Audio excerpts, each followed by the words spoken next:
Haruhiro is your average League of Legends player who has canonically never taken a shower, but he has touched grass, so he has that going for him. We see him and his friend hunting goblins in the forest, but as you can tell by their distinct lack of skill, intelligence, and the fact that they are getting dogged on by a single goblin, it's clear that they have been forsaken by the plot armor gods. And it's not just these two either, they have an entire squad here, and they are still failing to jump a single goblin. Goblin Slayer would not approve.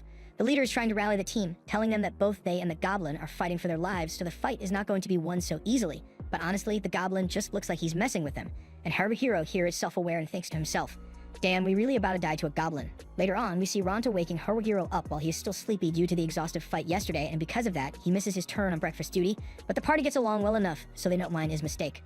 As they all sit down to eat, the leader, Manada, brings up that they need to find a way to earn money since they haven't managed to kill a single monster yet, and that means that the goblin from yesterday still got away from them. These people arrive in Grimgar but have no memory of what happened to them beforehand or where they came from. They just appeared in a room a few days ago and couldn't remember anything from their lives. But all considered, they are pretty calm and try to gather information about their current situations. But then again, since none of them know anything, they decide to ask the armored guards that have been standing there this entire time. Probably should have thought of that earlier. They get taken to a station where they are introduced to Brittany, who is the chief of the volunteer soldiers of Ortana. One guy, Renji, calls him out and tells him to explain why they are here already, also stating that he doesn't like Brittany because he looks like someone who diddles kids. Brittany gets up in his face and says people who accuse him of such things usually don't live long afterwards, but keep in mind he did not deny the accusations. Renji isn't threatened by the knife to his throat and gets Britt to leave him alone and starts explaining how things are going to go. If they join the volunteer army as trainees, they will be given 10 silver coins, which makes everyone realize that their wallets all say the same thing. Broke. After that, Renji took all the people that looked strong and set out with them as his party, and the rest of the people there stuck together, including Haruhiro. They all had to spend 8 out of the 10 silver just to join a guild, and the guild which Haru chose to join was the Thieves Guild. While there, this woman jumps from the ceiling and puts him in an abdominal stretch. He explains that he is here to become a thief, and hearing this, she lets him go and says she'll train him personally. However, if he has objections, she could always get someone else to do it, but while he may have lost his memory, Haruhiro is a cultured man, and after looking at her one more time, he insists that she do it. He asks her whether he should call her teacher now, but she laughs and gets up close to him, saying thieves get nicknames, so after his training he'll get one for himself. But hers is Barbara, and right now, Haru is definitely thinking about what a great decision it was to come here. The party was now formed with all the members filling their roles, and later the next day they went out hunting again. As Yume scouts out 4 goblins, they know they are outmatched after they got their ass whopped by just one. But to add insult to injury, they are so poor that the goblins are eating food that is better than theirs. They go home with nothing to show for their day of work, but the next morning Manada was able to find a location which should be relatively easy for them to hunt goblins at, so they head out. They head there later that day, and Haru and Yume are able to find a single goblin, so they call the squad to gang up on it. The goblin is down by the river, so they start closing in on it, and it is looking like they've got a good position and are in great shape for their first victory. All they need to do now is not give themselves away, and of course, Ronta starts screaming at the goblin, giving away the element of surprise and forcing Yume to fire a shot to keep the goblin from escaping. Haru moves forward to attack while Ronta, well, he does whatever this is supposed to be. Haru has confronted the goblin, but as he is a thief, he is ill-suited to engage in close combat with a monster, so he is forced into Dark Souls mode and rolls around to evade the goblin. He distracts it long enough for Ronta to finally get his act together, but even though he is a warrior, he immediately gets sidestepped and bodied by the goblin. You know you suck at fighting when the priest has to come in and save your ass by smacking the goblin. The goblin lands on its feet and Shihoru fires a spell at it, but she sucks as well and misses a clear shot. They then tell Moguzo to attack the goblin, and they must have forgotten that they are meant to be dogpiling this thing because the rest of them are just standing around watching Moguzo work. The goblin jumps back from Moguzo and Ronta is finally able to land a good hit on its shoulder. The goblin starts to scream, scaring the others, so Ronta yells at them not to lose their cool over this, while also briefly joining the big forehead gang. They regain their composure and resume the coordinated mugging.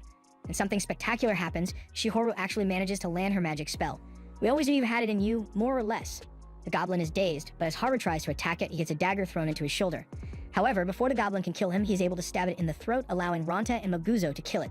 They all celebrate their first victory, and Yume goes over to remove the dagger from Haru's shoulder. While they do this, Ronta goes over to get a body part from the goblin so they can get paid, but it turns out that the goblin isn't actually dead and gets up trying to escape.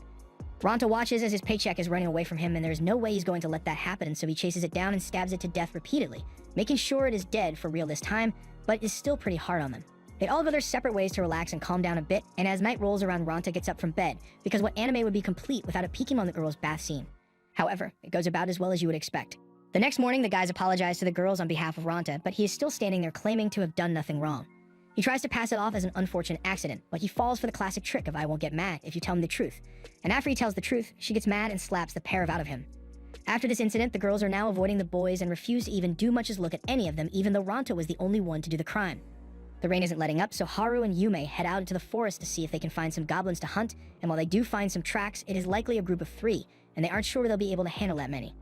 Yume doesn't seem to hold what Renta did against Haru and thinks she might have reacted differently if it were him, but tells him that what she just said doesn't mean he's free to go peeking on her either. They regroup with the others and return home being unable to earn anything today or for the next few days after that. Without being able to earn money, they are still stuck in the damn I'm broke zone. So broken fact that Haru can't afford a new pair of underwear, he has to wash them at night and then go to bed commando. As he leaves the laundry room, Shihoru enters and is still too shy to say anything to him, so he tells her she can go ahead and wash her clothes now. His mind then starts processing that if he has to go commando, then Shihoru probably does as well, and he tries to get peek. But common sense returns to him and he doesn't want to do something Ranta would do, and it's a good thing he stopped himself because Yume soon shows up and is still friendly to him, so he just excuses himself before leaving.